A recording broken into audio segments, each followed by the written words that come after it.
Thank you so much for meeting with me today. You're welcome. So what do you do for your career, and was it your dream job? I am a preschool teacher at Little Star Montessori School, and yeah, it is my dream job. Yeah. It's exactly what I want.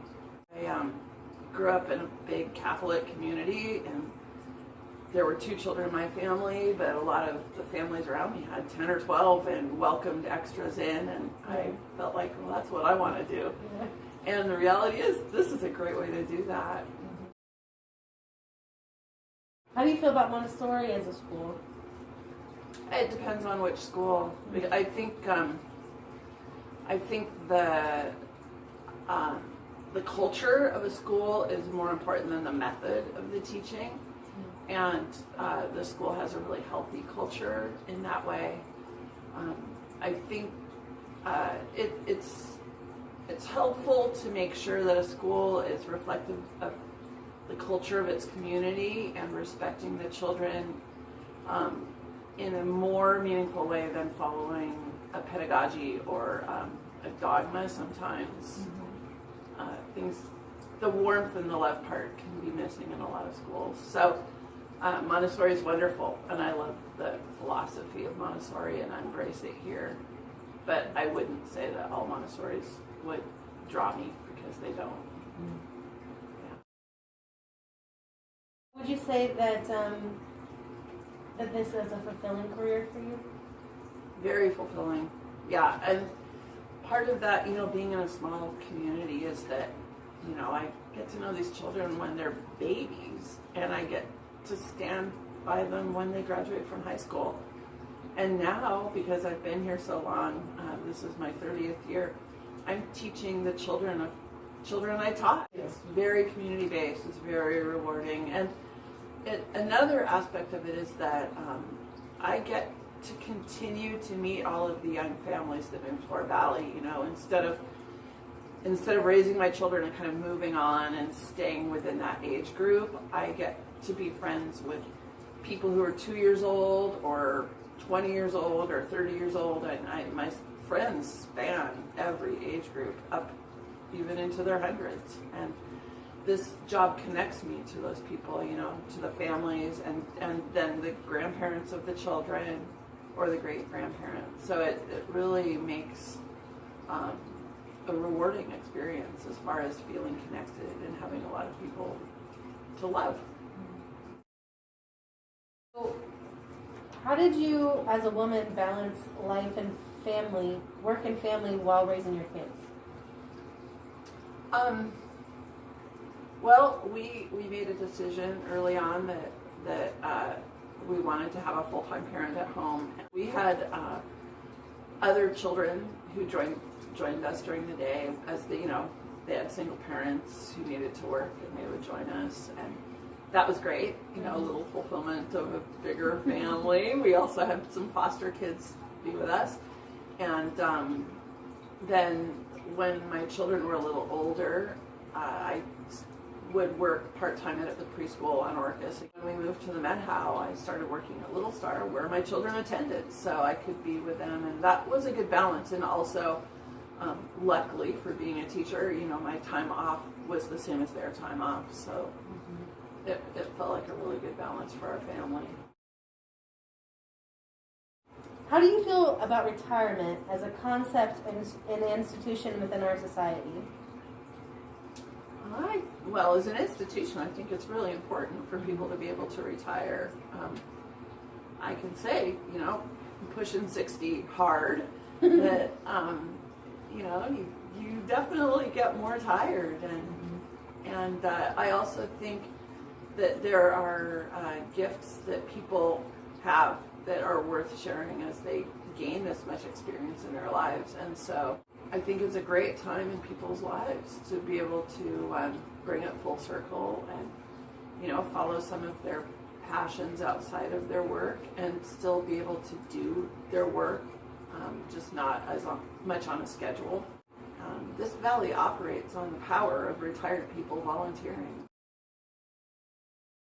How do you feel about how America as a country handles retirement for people close to your age?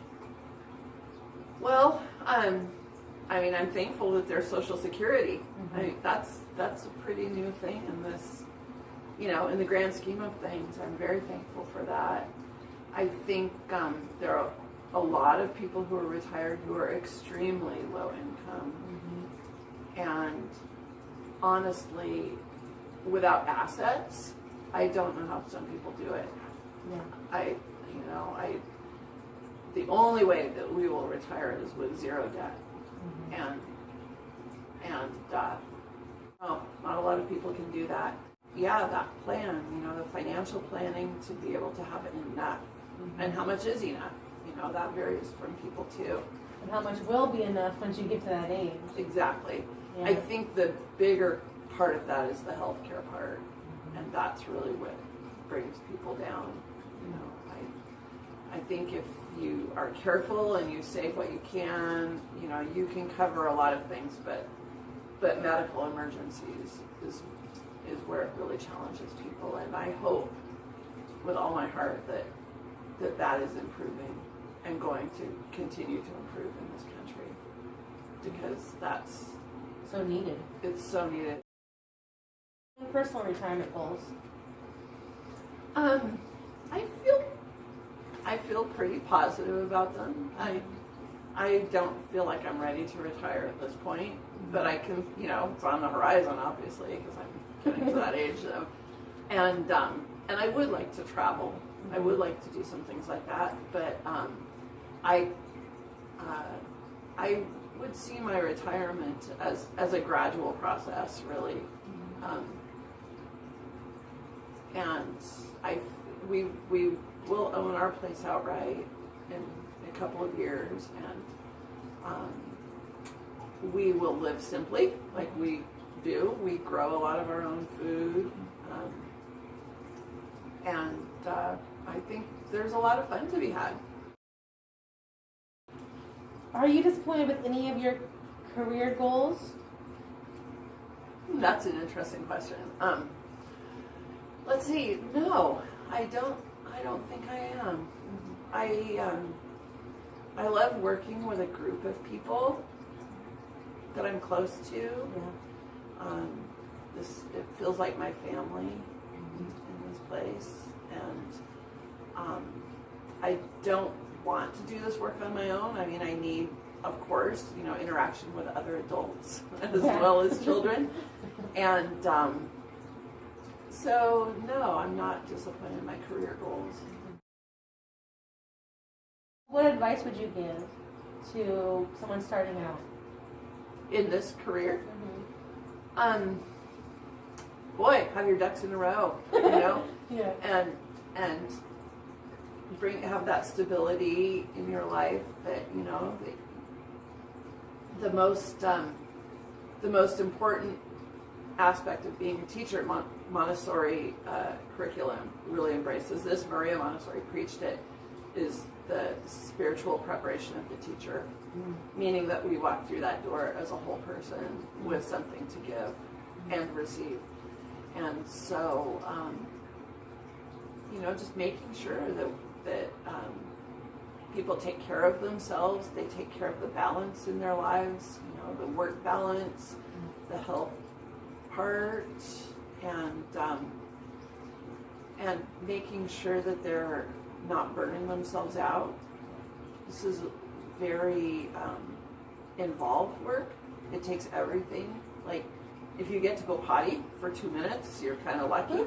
And so, just being sure that people have a schedule that is sustainable and that they've got a place to live. In my case, I'm very lucky to have a really supportive partner, my husband, who can accept that I don't work full time, and that we can make it, we make it work, we get by. And so I think all of those things are very important, because then you can focus purely on the children. When you're in this place, you've got lots to give. Well, thank you so much for your time today. I You're appreciate welcome. you.